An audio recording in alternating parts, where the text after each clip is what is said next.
geliat ekonomi kembali. Pusat perbelanjaan yang dulu tutup terdampak corona perlahan mulai bangkit.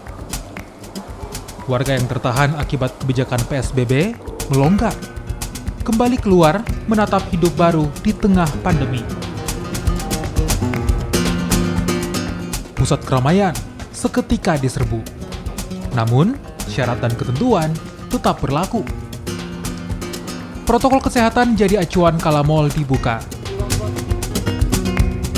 Hidup baru berdampingan dengan virus corona mulai berjalan perlahan dan tentu saja terarah. Jadi gini,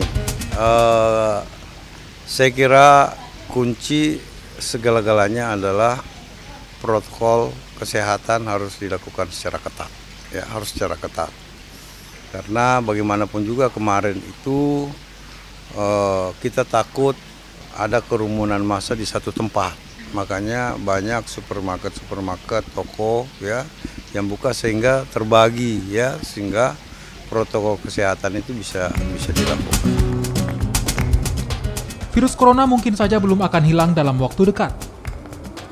Ikhlas menerima kenyataan dan ikhtiar menjalankan hidup sehat jadi kunci agar tidak terpapar corona.